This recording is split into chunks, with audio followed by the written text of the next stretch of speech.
Hello friend, સ્વાગત છે આપનું મારા રસોડાના કાઠિયાવાડી સ્વાદમાં. હું ભાવનાબેન રાઠોડ. આજે આપણે બનાવશું સ્વાદ સેહતથી ભરપૂર એવું સરગવાનું શાક. સરગવાનું શાક તો તમે 1000 વખત બનાવ્યું હશે અને અલગ અલગ રીતે ઘણી વખત બનાવ્યું હશે, પણ એક વખત મારા મસાલા સાથે તમે સરગવાનું શાક બનાવો, આંગળા ચાટતા રહી જશો. આમાં મેં અલગ અલગ ઘણા મસાલાનો ઉપયોગ કરી અને એક મસાલો તૈયાર કરેલો છે. તો ચાલો બનાવીએ હેલ્ધી, ટેસ્ટી અને ખૂબ જ સ્વાદિષ્ટ એવું સરગવાનું શાક. તો અહીંયા મેં સરગવાની 5 સિંગ લીધી છે. વજનમાં જોઈએ તો 250 ગ્રામ છે. તો સરગવાની સિંગો પહેલાં તો સુધારી લેશું. સરગવાનો હંમેશા ખાવામાં ઉપયોગ કરવો જોઈએ. સરગવાના મૂળથી માંડી અને પાન સુધી બધું જ ઉપયોગમાં આવે છે. સરગવો ખૂબ જ હેલ્ધી અને સ્વાદિષ્ટ હોય છે. સરગવામાં વિટામિન, મિનરલ, કેલ્શિયમ, ફાઇબરથી ભરપૂર હોય છે. તો આ રીતે સરગવાને આપણે સમારી લેશું. આ રીતે તમે કાપશો એટલે ઉપરની છાલ ઓટોમેટિક અલગ થઈ જશે. આ રીતના એક સાઈઝના ટુકડા કરવાના છે. તો હું આ બધી શીંગો સમારી લઉં છું. તો આપણે સરગવાની શીંગોને એક જ સાઈઝમાં સુધારી લીધી છે. સરગવાની શીંગો સમારતા પહેલાં ચોખ્ખા પાણીથી આપણે સરસ ધોઈ લેવાની છે અને પછી જ સમારવાની છે. તો આપણે સરગવાની શીંગોને કુકરમાં બાફી લેશું. તો કુકર લીધેલું છે. સરગવાની શીંગો બધી આપણે કુકરમાં નાખી દેશું. 1 ગ્લાસ ભરી અને પાણી નાખશું. અડધી ચમચી જેટલું મીઠું નાખશું. સરગવાની શીંગમાં આ રીતે મીઠું નાખીને બાફવાથી સરગવામાં મીઠું ચડી જાય છે અને એકદમ સ્વાદિષ્ટ આપણે સરગવાનું શાક થાય છે. નહીંતર તમે સરગવાનું શાક મીઠું નાખ્યા વગર બાફશો તો સરગવાની શીંગો ખાતા તમને મોરી લાગશે. એટલે થોડું મીઠું નાખીને જ સરગવો બાફવાનો છે. અને શાક બાફવામાં આપણે એક જ સીટી કરવાની છે. વધારે સીટી કરશો તો સરગવો એકદમ પેચાઈ જશે. એટલે આપણે એક જ સીટીમાં સરગવો બાફી લેશું. કુકરમાં 1 સીટી થઈ ગઈ છે, જોઈ લઈએ. એક જ સીટીમાં સરગવો ખૂબ જ સરસ બફાઈ ગયો છે.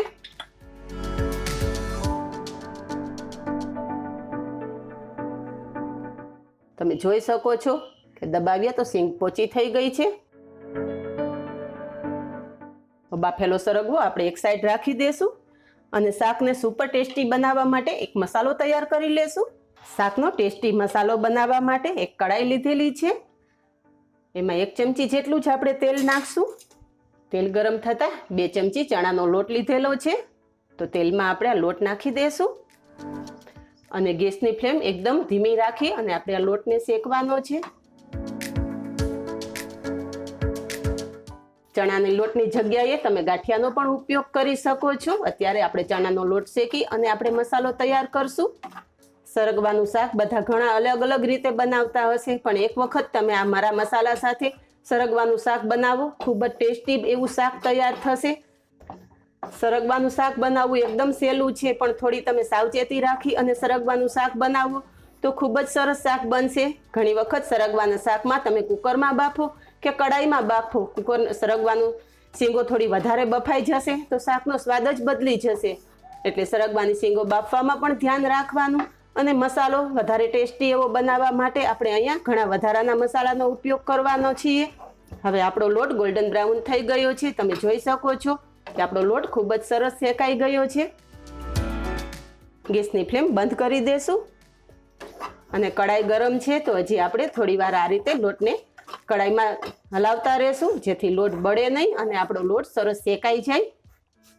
લોટને આપણે ઠંડો થવા દેશું, પછી જ આપણે આમાં વધારાના મસાલા કરશું.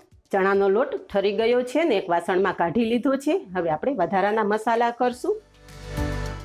2 ચમચી સિંગદાણાનો ભૂકો લીધો છે. 2 ચમચી જેટલો સફેદ તલનો ભૂકો લીધો છે. ચમચી વરિયાળી લીધી છે. વરિયાળી નાખતા આ શાકનો એટલો સુપર સ્વાદ આવશે કે તમારા મોઢામાં એ સ્વાદ રહી જશે. 2 ચમચી લાલ મરચું પાવડર. લાલ મરચું પાવડર તમારે સ્વાદ મુજબ તમે વધારે કે ઓછું કરી શકો છો. અડધી ચમચી હળદર નાખશું. 2 ચમચી ધાણા જીરું પાવડર. ધાણા જીરું પાવડરનું પ્રમાણ થોડું વધારે રાખશું, જેથી ધાણા જીરુંનો ખૂબ જ સરસ સ્વાદ આવે છે. અડધી ચમચી ગરમ મસાલો નાખશું. અડધી ચમચી મીઠું નાખશું. મીઠું આપણે સરગવો બાફવામાં પણ નાખેલું છે, તો મસાલો કરવામાં મીઠું નાખવામાં ધ્યાન રાખવાનું. 1 ચમચી લીંબુનો રસ નાખશું. 1 ચમચી ગોળ નાખશું. ગોળની જગ્યાએ તમે ખાંડ નાખી શકો છો અને ગળાશ તમારે સ્કીપ કરવી હોય તો સ્કીપ કરી શકો છો, પણ ગોળ નાખવાથી બધા મસાલાનો સ્વાદનું બેલેન્સ થાય છે અને સ્વાદ વધારે સરસ આવે છે. તો હું 1 ચમચી ગોળ નાખું છું. લીલા ધાણા નાખશું. કોથમરી ધોઈ અને બારીક સમારીને લીધેલી છે. બધો મસાલો હાથેથી સરસથી મિક્સ કરી લેશું.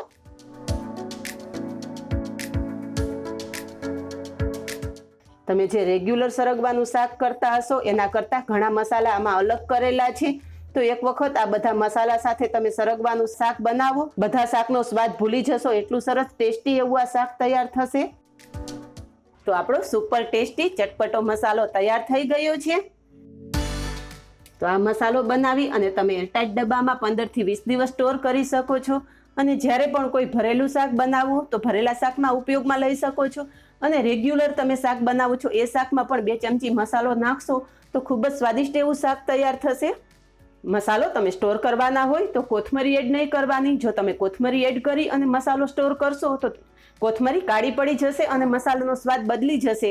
અત્યારે જ ઉપયોગમાં લેવા માટેનો મસાલો તૈયાર કરેલો છે. તો હવે શાક બનાવશું. શાક બનાવવા માટે કઢાઈ લીધેલી છે. કઢાઈમાં આપણે 3 ચમચા તેલ મૂકશું.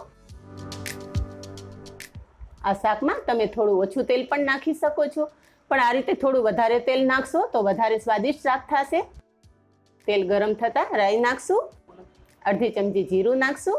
અહીંયા આદુ, મરચાં અને લસણની પેસ્ટ બનાવી લીધી છે.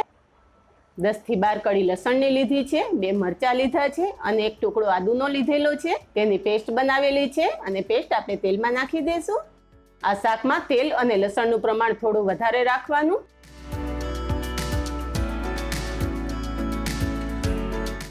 આદુ, મરચાં અને લસણની પેસ્ટ તેલમાં સરસ સંતળાઈ ગઈ છે. અહીંયા 3 મીડિયમ સાઇઝના ટમેટા આ રીતે સમારીને લીધેલા છે. તે આપણે આદુ, મરચાંની લસણની પેસ્ટ સાથે એડ કરી દઈશું. હવે ટમેટા પેસ્ટ સાથે એડ કર્યા પછી કઢાઈને ઢાંકી અને 1 મિનિટ રહેવા દેશું, જેથી તેલ બધું છૂટું પડી જશે. હવે ટમેટા સોફ્ટ થઈ ગયા છે. ચમચાથી બધું સરસ મિક્સ કરી લેશું. હવે જે આપણે મસાલો કરીને રાખેલો છે એ ટમેટાની ગ્રેવી સાથે મિક્સ કરી દેશું.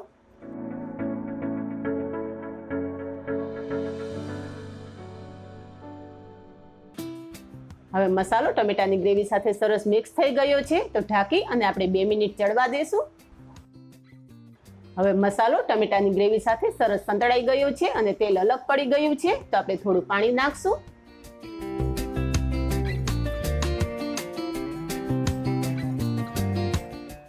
હવે બાફીને રાખેલો સરગવો આપણે મસાલા સાથે મિક્સ કરી દઈશું. અને સરગવાનું પાણી આપણે બિલકુલ કાઢવાનું નથી. સરગવાના પાણીમાં ખૂબ જ પોષક તત્વો હોવાથી આપણે પાણી સહિત સરગવાને મસાલા સાથે મિક્સ કરી દઈશું. સરગવાની શીંગોને હળવા હાથે આપણે મસાલા સાથે મિક્સ કરવાની છે. અહીંયા સરગવો બાફવા ટાઈમે આપણે ખાસ ધ્યાન રાખવાનું કે આપણી સરગવાની શીંગો વધારે બફાઈ ના જાય. જો વધારે બફાયેલી હશે તો મસાલામાં મિક્સ કરવા ટાણે આપણી સરગવાની શીંગો તૂટી જશે. હવે મસાલાની સાથે સરગવાને મિક્સ કર્યા પછી આપણે 2 મિનિટ ઢાંકીને રાખી દઈશું. 2 મિનિટ થઈ ગઈ છે. હવે જોઈએ. વાહ, શાકમાંથી ખૂબ જ સરસ સુગંધ આવે છે અને તેલ બધું ઉભરી અને ઉપર આવી ગયું છે. ગેસની ફ્લેમ બંધ કરી દેશું.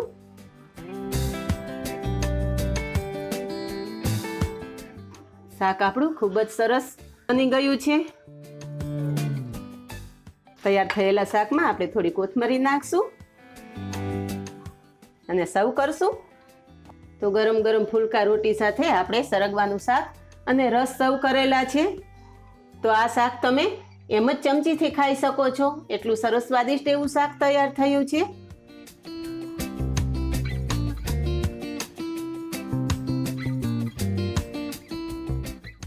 તો શાકને આપણે કોથમરી નાખી અને ગાર્નિશ કરેલું છે. તો આવી ગયું ને, જોઈને જ મોઢામાં પાણી. તે તથ્યથી લઈને સરગવાની આ સિંગ ખાઈ શકો છો અને સરગવાનું શાક તમે રોટલી વગર પણ ખાઓ તો પણ ખૂબ જ સરસ લાગે છે. તો આ જ રીતે બનાવો અને મને કમેન્ટમાં જણાવો કે આપને મારી આ ચટપટી અને નવા જ મસાલા સાથેને સરગવાના શાકની રેસીપી કેવી લાગી. તો આજે બસ આટલું જ. મળીએ નેક્સ્ટ વિડીયોમાં. ત્યાં સુધી બાય. Thank you.